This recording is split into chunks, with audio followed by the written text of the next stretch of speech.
තව අවුරුදු 100කින් අද වගේම දවසක් එනවා. එදාට බණ කියන මමත් බණ අහන ඔබත් කොහෙද ඉන්නේ? අපි නෑ මේකනේ. එදාට අපි කවුරුවත් මෙතන නෑ. එක්කෝ එදාට ඔබත් මමත් මේකේ පස් ගොඩක් වෙලා ඉඳි. එක්කෝ එදාට ඔබත් මමත් මේකේ අලු ගොඩක් වෙලා ඉඳි.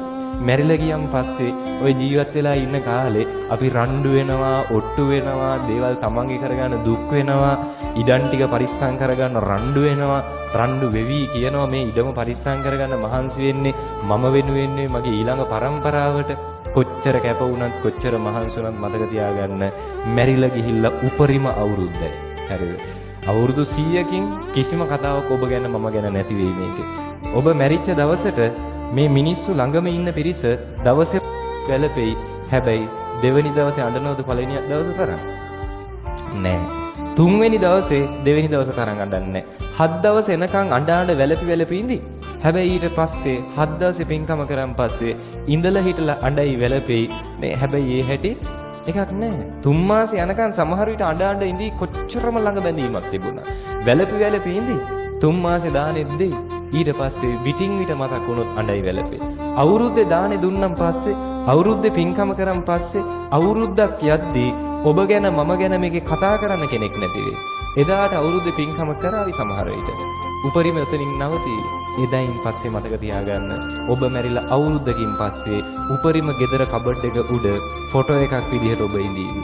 ඒ පින්තූරේට මල් මාලයක් තියේවි. ඒ මල් මාලේ පර වෙලා යන දවස වෙනකන් තියේවි. ඔය පින්තූරේට වදින දූවිලි ටිකක් පිහදාන්න කෙනෙක් නැහැ. මේ ජීවිත කාලේ මිනිස් වෙනුවෙන් රණ්ඩු වෙච්ච ඔබට, ජීවිත කාලේ තමන්ගේ කරගන්න දේවල් පොඩි බැඳගත්ත ඔබට ඔබේ පින්තූරේ දූවිලි ටික යවන්න කෙනෙක් නැහැ. එදාට පින්තූරේ මකුළු දැල් ටික කඩන්න කෙනෙක් නැහැ. හරිද? ටිකක් කල් යනකම් අවුරුද්දක් දෙකක් යනකම් ඔය පින්තූරේ බිත්තියේ තියෙනකම් තියේවි. ඒ පින්තූරේ කුඩු වෙච්ච දවසට ඕක ගෙදරින් අයින් කරනවා. ඒ පින්තූරේ කුඩු වෙච්ච දවසට ආයි පින්තූරයක් ගෙනෙයිද? නෑ. එතනින් ඉවරයි. ඔබ ගැන මම ගැන මේකේ කතා කරන්න කෙනෙක් නෑ. ඔබ මම කියලා කෙනෙක් හිටියද කියලාත් ඔබ දන්නේ නෑ. මට මේ ප්‍රශ්නෙට උත්තරයක් දෙන්න. අම්මගේ නම දන්නවනේ. ඔයත්තන්ගේ අම්මගේ නම? ඒ අම්මගේ නම දන්නවද? ඒ කියන්නේ ආච්චි. ආච්චිගේ නම දන්නවද? තමන්ගේ ආච්චිගේ නම දන්නවද? ඒ ආච්චිගේ අම්මගේ නම දන්නවද? කියන්නේ පරම්පරා තුන අම්මගේ නම සමහර විට අපි බහුතරයක් දන්නවා. ඒ අම්මගේ ආච්චිගේ නම සමහර පිරිසක් දන්නවා. ඒ ආච්චිගේ අම්මගේ නම දන්නේ නැහැ. උපරිම ඔබේ මගේ නම මතක පරම්පරා තුනයි.